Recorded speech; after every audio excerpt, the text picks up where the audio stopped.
This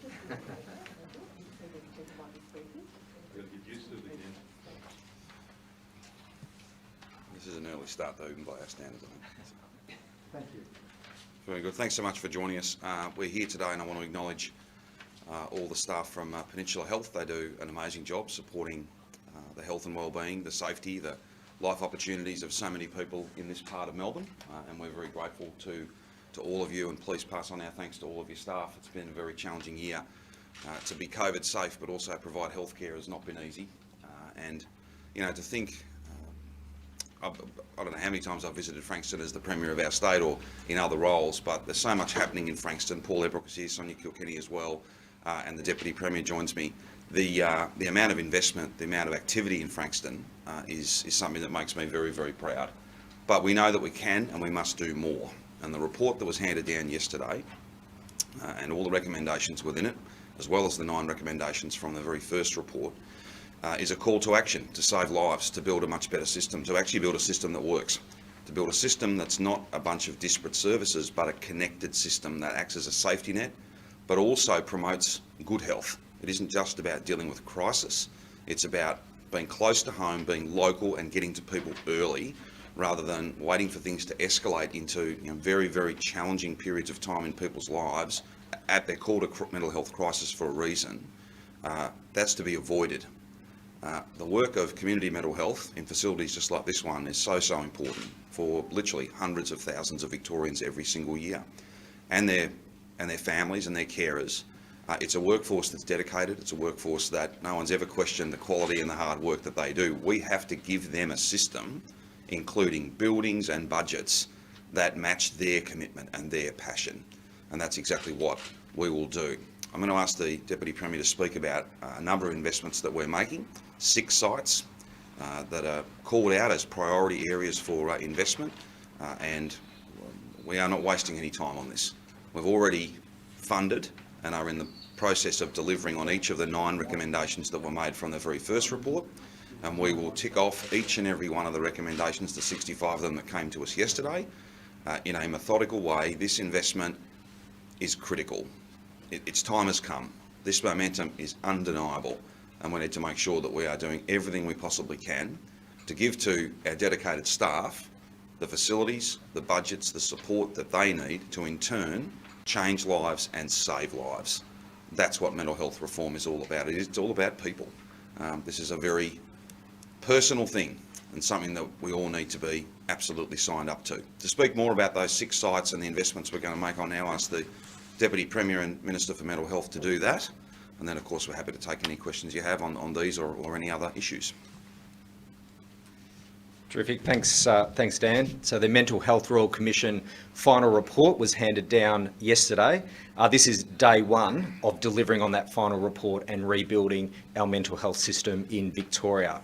One of the key recommendations, to go to the vision that Dan talked about, care early in your local community before it's too late in a hospital, is recommendation 3, and that's about providing up to 60 local services right across our state. Today, we're announcing 6 priority areas identified by the department. This is where we've got the most need. 6 priority areas where we will deliver these local services, the first of which will be delivered from mid next year. All of the 6 will be delivered by the end of next year, and up to 60 in terms of the complete recommendation by 2026. These 6 priority areas, local areas, identify themselves. The reasons speak for themselves. Here in Frankston, one of the highest per capita suicide attempts presentations to EDs, as well as one of the highest per capita suicide rates in the state. Benalla has been identified, the highest per capita suicide rate over the last decade in Victoria. Places like Whittlesea, where it has one of the highest per capita community mental health presentations, as well as more than 10 years on from Black Saturday, we know that the impact on communities' mental health continues. So these 6 priority locations have been identified. We are not wasting a day. These sites will support people from their first to their last contact with mental health services. This is the first door that they enter. Each of these local services, they'll be different because each local area is different in terms of their needs, but what they'll provide is firstly expanded treatments, therapies, wellbeing supports themselves. They'll also provide support to access other supports and treatments in an area. And thirdly, they'll help with primary and secondary care provision. So for example, they'll facilitate with a GP a referral to secondary provision for mental health services. So the first door that someone enters into, their first and last contact with mental health services in their local community. It is all about local access, early support to make sure that we don't have people presenting to EDs when it's too late. There's a lot of work that needs to happen, and that will happen immediately. So the department will engage with local services. They'll engage with Peninsula Health here in Frankston. They'll engage with the local community. They'll determine whether it's a greenfield site that needs to be created or whether it's an existing service that can be expanded. But we'll do that work immediately, and as I said, we'll have the first sites established from mid of next year. Recommendation 4 is about establishing 8 interim regional boards. We need to do that by the middle of this year, which we will, so the department will also engage with the chairs of those interim regional boards in terms of determining exactly what service will be provided and exactly where. But what the Premier and myself, Paul and Sonia, are announcing today is that we've identified the 6 sites most in need of immediate additional provision, and this will be the first 6 sites where we'll provide the up to 60 adult centres across our state. I'm happy to take any questions you have. It's the first 6 of 60, so all this is going to take quite a while. Absolutely, and I'm not sure. I think the point was made a number of times yesterday that you go back 30 years and we went through a big deinstitutionalisation wave of reform, and that was exactly the right thing to do. And then all of us over those 3 decades have failed to live up to the promise. We have not invested in a system to replace the system that should have been closed, and it was the right thing to do, but we've not then gone and built enough services in the right places that are about wellness. It's not just about treating illness, it's about keeping people well. And look, we know that there will always be people who, no matter how good the system is, there will be a crisis moment for them, and we need that system to be strong also. That's why there's 179 beds being built and opened right now. There'll need to be a further 100 beds out of the report that was handed down yesterday. But this is all about community treatment and keeping people well, keeping people safe, giving people their fundamental human rights and the dignity that comes from being well and being supported as close to home as possible. It'll take some time. It's taken a long time to get us to this place, but the momentum now is undeniable. This issue's time has come, and we will get this job done. Have you identified the 60 locations? No, not as yet. These are obviously the most important, those 6 that where there is the most powerful case to act right now. But we'll have to do a lot of work, and we will, with local communities, with those who provide mental health care, as well as making sure that the consumer voice is heard within this. And that's one of the great features of not only the Royal Commission work, but the findings, to make sure that we have a proper, formalised consumer voice, the lived experience for people who have lived with mental health issues, their carers, their families, as well as staff. That level of the deep and profound knowledge that only they can share, that only they can impart, that's wisdom.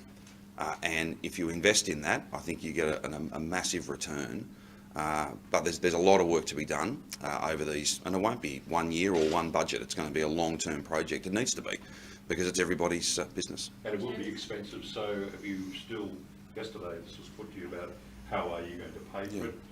Will there be a levy, a tax? Well, one of the recommendations is a levy, an additional charge that locks in a really significant investment for the long term. We will do that. The exact nature of that, how it's struck, when it will come in, we'll have more to say about that once we get around to the budget. And I do want to make the point that we're coming off the back of a 1 in 100 year event. We don't want to do anything that would make our economic recovery harder. So it may well be that we fund this as we did last year. You can make very big investments without necessarily putting that levy on right now.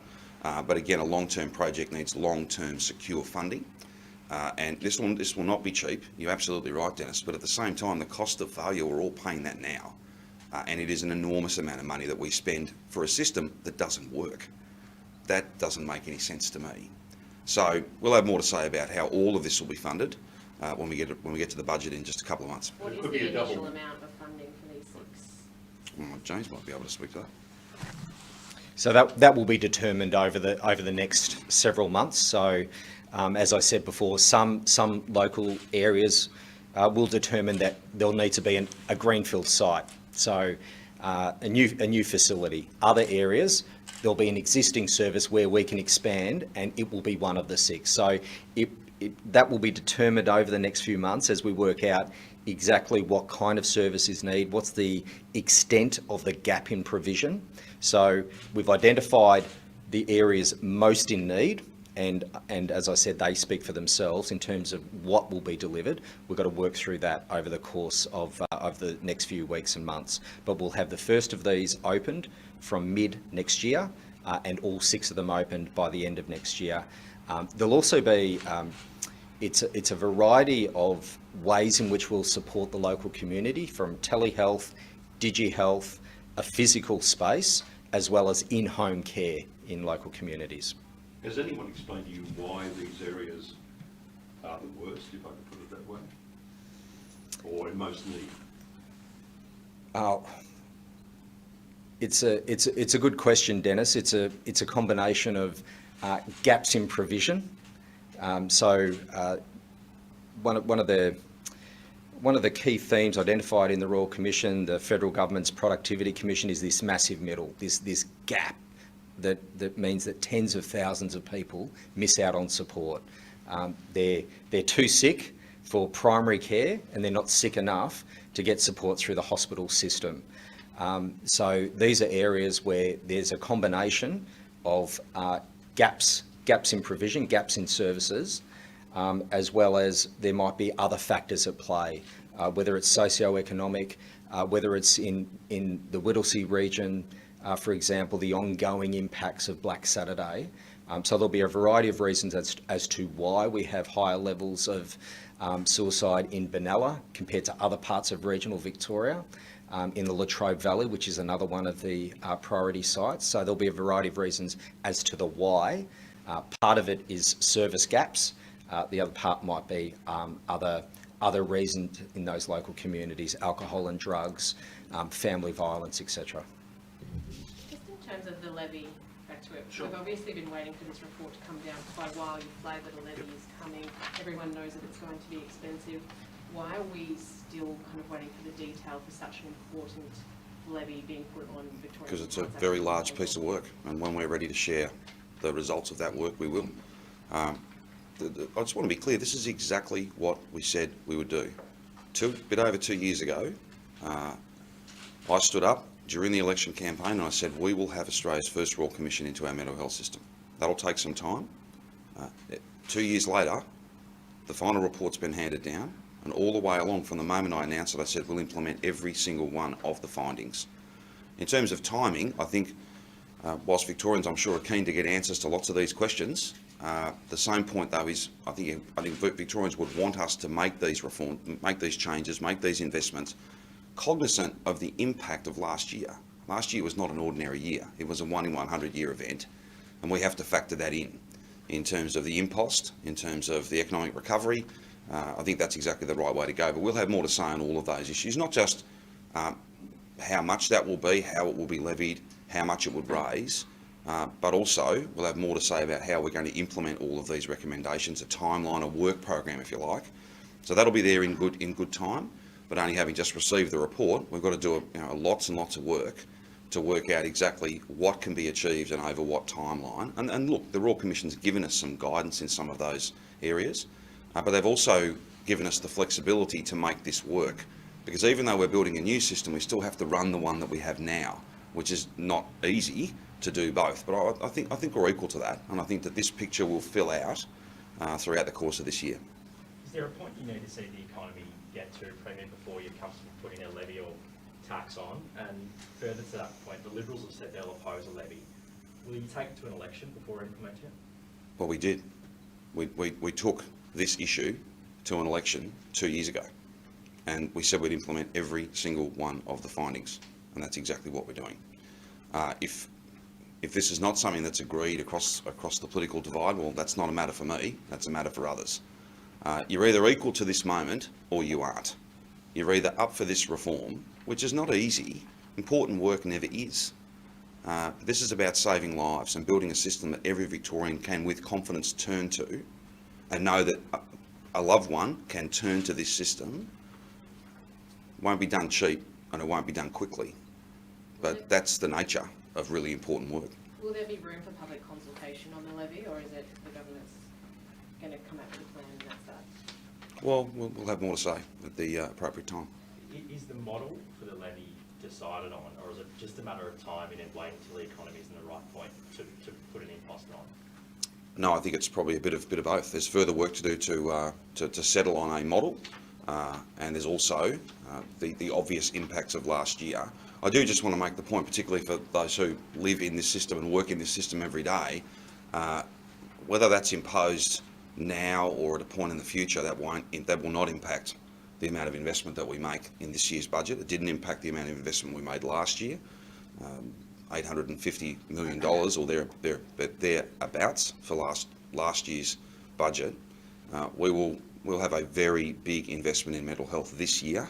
The budget will speak to that, and we'll have more to say though about how we structurally set that up for the years and years worth of investment that will be needed. It's not one budget, it's not even one set of forward estimates. It's a much longer term project than that if we're going to deliver a system that actually works for people, that changes lives, saves lives, and sets us up for the future. And look, part of it as well, we need to see where we get to in terms of our discussions with the federal government. The Commonwealth the Prime Minister, as I've said a number of times, I've shared with you, I've had many conversations with him. He's passionate about these issues as I am, and I'm very confident that we can get a partnership that will be truly unique. And that means the burden, from a budgetary point of view, will be shared. And we can all be much more efficient with what we spend now and have to grow services as well. But two governments working together, so primary care, acute care, those things that are the province of the federal government, if we can make all of that work together better, then we will not only deliver these recommendations, but we'll deliver a much, much better system that will achieve everything that we want. What form could their contribution take? Would it be direct funding for services, for specific Commonwealth services? Well, there are a whole range of services that are provided now that are paid for by the Commonwealth, so all MBS funded services. In terms of doing more and getting to people earlier and walking on this journey with them earlier in a very local way, the Commonwealth Government they've got levers that they can pull, they've got platforms that they can deliver, and I'm very confident that the Prime Minister and I will sit down and we'll look at the best of the Productivity Commission report, the best of the Royal Commission recommendations, and we'll do the hard work to find ways in which we can work together. The commitment is to have a national partnership agreement between the Commonwealth and Victoria by the end of this year, and then that would be, to the extent relevant, that might well be more than just a point. It might be a model that other states can pick up on as this reform journey continues beyond this year. On the public service, with a massive reform like this, often structures need to change in order to deliver new services. Yes. Is the system currently, does it have the capacity to actually roll out this massive reform? How much public service reform is needed to actually deliver all of this? I think with a process like this, where the Royal Commissioners have taken their time to deliver a really high quality document, I think that there's a lot of feedback about what's practical. They were asked to come back with things, their letters patent, their terms of reference. Well, don't come back with stuff that we can't do. Come back with practical ideas that can be delivered. That doesn't mean you should be as bold as you want, and they have been, but have an eye to the practical implementation of these things. I think that's going to serve us very well. I think there is enough capacity there to do this work, but we'll have to employ more people. We're going to have to train lots of people in different things. We can reimagine this. Some of it's just common sense. There are gaps, we know them well, let's fill those. And then there are other elements of this where we're going to do things differently. We're going to do things the way they should always have been done over these last 30 years. Local and at home, instead of in hospital and acutely unwell. That's the story of this whole document, and that's going to be the story of the reform that we'll roll out. Premier, firefighters have asked me for faster access to vaccine. In fact, they've written to the Federal Health Minister, Greg Hunt, asking to be treated like other frontline workers. Do you support that approach for fireys? Look, our firefighters do an amazing job. All of our emergency services do an amazing job. I might have to get Martin Foley to come back to you in terms of exactly where in the rollout they sit, but I would expect that union to advocate on behalf of its members. They always do that. I'm more than happy to have a look at that. We want to make sure that everyone who is at higher risk gets the vaccine as quickly as possible. That's the targeted nature of this rollout. It's a slow and steady start, though. It needs to be that way, and I see a whole bunch of public health experts in the media today saying that that's exactly the way to do this. You don't want to rush it. You've got to do it properly, and those numbers are going to build. But Dennis, I can't give you an exact date when they're scheduled to get the jab, but I'm more than happy to have Foley come back to you. Has Sue Gadinsky accepted a state funeral? Yes, she has. I went and saw Sue last night and offered her and the family a state funeral for an amazing Victorian. It'll be a celebration of his life. The details will be finalised in coming days, but I think it's fair to say that it's got to be COVID safe, of course, but I think we'll be able to come together in an iconic venue, and we'll be able to celebrate his life and the mark that he made and the legacy he leaves. I don't know many people that love Melbourne and Victoria more than Michael did, and Melbourne and Victoria loved him as well, and we miss him. We miss him terribly. It's a very sad day. But it won't be a sad occasion. It'll be an occasion where we can come forward and celebrate all that he did, and I think it'll be a pretty good show. How was it for you having that news yesterday morning on a massive day for the government, given your personal relationship with Michael? Well, look, I got a text message just as I arrived at the exhibition buildings, and it was not. Look, the thing about it is, you know, he kind of got his act together over the last 12 months. He lost a lot of weight. He was much fitter and healthier. Yeah, it was a great shock, But you know, you got to push on, and there's lots of other things that have to be done. And you know, I just extend my deepest sympathies to Sue and the kids and all of his staff and the people who were very close to him. He was a good friend of mine. He was a great Victorian. He'll be missed. And I think it's appropriate that for someone so iconic, we can come together and celebrate his life and say thank you for all the wonderful things that he did. Premier, on funding again, Australians are potentially facing an aged care levy as a result of the aged care Yes. Commission. How do you think Victorians will feel about paying an additional levy for the mental health? Well, look, I think that everyone across Victoria knows, and the design of this is not settled, so we'll have more to say about that at the appropriate time, but everybody knows that reform is not easy, and if you don't invest, then you won't get good outcomes. And we're all paying the cost of failure, whether that's in dollars or in lives lost. So there is a compelling case for us to do more and do better, and that will come with a price tag. In terms of the aged care, that's a matter for the Commonwealth Government. That's a very important document, and what we see in private sector aged care is not acceptable today. It just isn't. And again, that's a really big journey that we'll all have to go on, but I can't comment on where the federal government's going to land on that. That's entirely a matter for them. But for our part, we were very clear. We'd have the Royal Commission, we'd get the answers, we'd build a new system, and we would follow the advice. Every single recommendation would be implemented in full. That's what we're going to do. And frankly, I think people surviving, people being well, people being supported is worth every dollar that we will put into this. But it won't be cheap and it won't be easy, and it will not be quick. It will take time. That's the nature of really big and profound change. How will these 60 sites interact with federally funded initiatives such as the Head to Health hubs, which are quite similar from my understanding? Well, look, there's pretty clear lines of what they're responsible for, what we are. But I think what I'm kind of alluding to when I talk about a partnership with the Commonwealth is we have the opportunity to rethink all of that. We have the opportunity to, if not all at once across the whole state, but certainly in different regions, we have an opportunity to rebuild a system. We can pilot things, we can do demonstration projects, we can look at the most innovative way.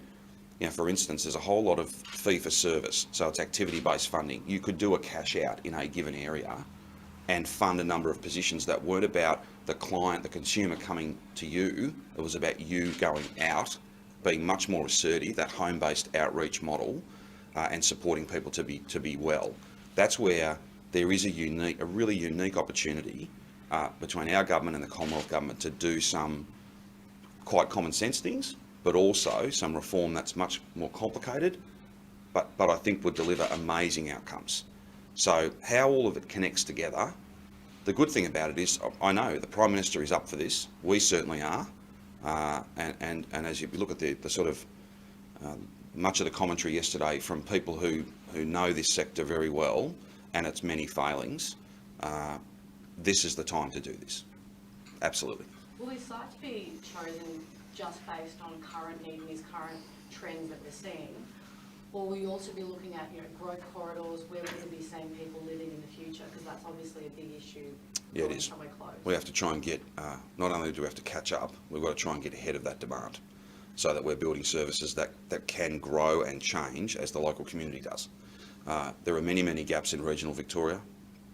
And that's not to say that we can necessarily provide every single service in every single town. But again, linkages. A system is when all the different services are in fact part of something bigger, and you're not having to tell your story every time you front up anywhere. You're not going onto a list to never really move up that list until you become acutely unwell. Again, this shouldn't be read as a criticism of those who work incredibly hard in this sector, but linkages, platforms that are much more local, that's the real story here. And yes, absolutely, we're going to have to plan not only to meet demand today, but to forecast that, and the Royal Commission goes to that issue, and that's why it will take some time as well. But it's not just a system for now, it's got to be a system that in 20 and 30 years' time, people are not looking back as we are now, saying, well, they missed the moment, they didn't do what they should have done. I don't want that to be said about us. I want people to tell a very different story. Will you ban racist symbols and flags such as the swastika? Well, my views on anti-Semitic behaviour are very well known, and I won't make those points again. I think people know exactly where I stand on those issues. I want to see the report. I think it's being tabled this morning. I think it'll be a very important piece of work for us to look at. And if we have to go further, then we will look at that as a cabinet and a government, and we will have more to say. Just on the reports that Nellie Yoa was hired by the state's contact tracing team, this is something that he provided to a court. Has that been investigated, and how do you feel about people that have a history of these? No, I don't believe he was a contact tracer. I think he might have had a role for a short time with CQV, and I would refer you to them to provide you with the details. I know no more than that, but I can confirm for you that he was not a contact tracer. He may have played a role in the CQV, and they would be able to confirm that, noting I'm not sure whether it's still before the court. I can't offer you any more than that. On the state of emergency legislation, it's so due to finish in December this year. Yes. Are you committing to COVID-specific legislation after that, and can you commit to reviewing a plan before December? A plan? How do you mean, sorry? COVID-specific legislation. Oh, I'll let Minister Foley update you on that. I'm sure he'll be out as he makes his way into the building into Parliament House this morning. Look, we know that the legal framework is very important, given that this is not over. So this gives us some certainty. That's very important. The rules are not there to do anything other than keep us safe and keep the place open. And if we could have no rules at all, then that'd be fine. And if this was over, simply by giving a speech in Parliament or passing a law, then we would have done that a while ago. This is not over. It's still very real. In fact, the challenge is getting more complex in some ways, because the virus is actually changing. So to have that legal certainty, to have the framework in place, that is a good thing. It is a fundamental recognition that this is not over. We will however, look to pandemic-specific sections, so laws and rules and a legal framework that not necessarily COVID-specific, because you've got to be very careful. Is the UK strain still COVID, or is that from a legal point of view, or is that something else? Is the South African strain, all of those sorts of complexities? We don't want to run into that. But some more specific pandemic, if you like, provisions, that's certainly something that we're working on, and Martin Foley can speak to that in more detail. Just on the state of emergency, there's been some conjecture among the crossbench that the opposition are relevant and that the government can now negotiate to get legislation through using minor parties. Do you think that a two-party system in Victoria, the days are numbered? I'm not a commentator on political parties. What I would say though is we negotiate in good faith with the crossbench on all matters. And the history of our state over these last 6.5 years is that, except for a handful of bills, we've got our legislative agenda through. And that's largely in full delivery of the election commitments we made. We'll engage with anybody on those terms. Some people choose not to be part of that. That's absolutely their choice. But we're about getting things done. So that means we sit down with people who are prepared to sit down and talk about stuff, and we work through those issues. And that's a good faith process, and it's one that serves the interests of our state. Can you speak to the concessions given to under 18s who have been fined under COVID laws? I'd let the Minister for Health do that. You don't know how... No, I do, but I think he can speak to the entire arrangement. But we think that's a fair and reasonable thing to do.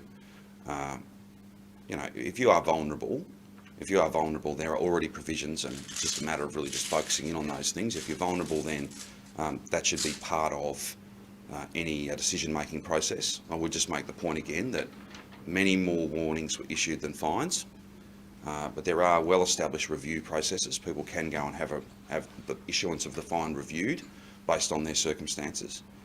We don't want vulnerable people to be caught up in something that, frankly, you know, we've always got to try and be respectful, and particularly when still the issues we're talking about, the place we're standing right now, I don't want people who, for the purposes of drugs or alcohol or mental health, are vulnerable. I don't want them to be getting anything other than the support that they need.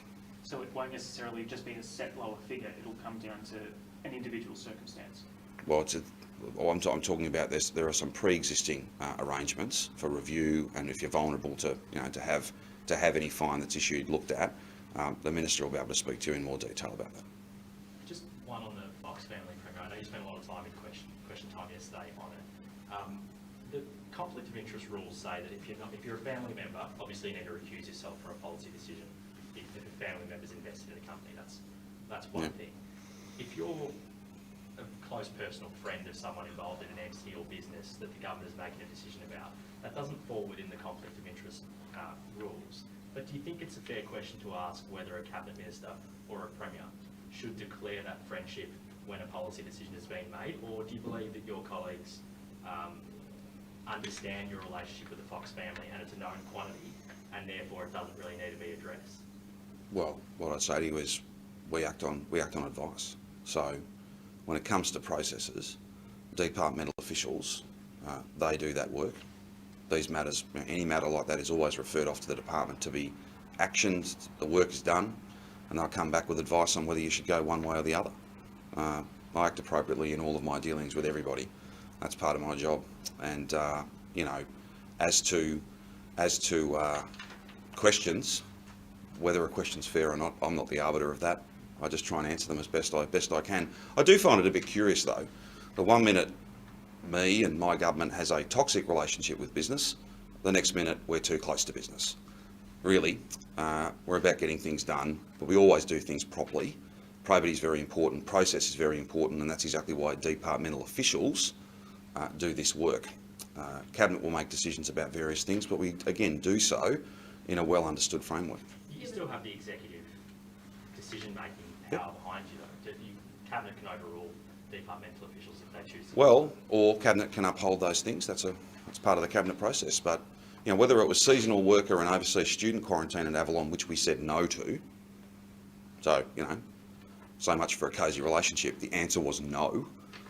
You know, really. Again, you're entitled to ask any questions you want, and I'm also entitled to point out the record, and the record is that I act appropriately, and we get things done. And this is a very important time in our state. We have an opportunity to do something that has been too hard and too complex for too long, and that's build a mental health system that'll actually work. So again, I thank Peninsula Health for your passion, your commitment, and the work you do every day. And we look forward to working with you and every other equally passionate health service across the state to roll out these many, many reforms. And if there's no other issues, I probably should get to Parliament. Thanks very much.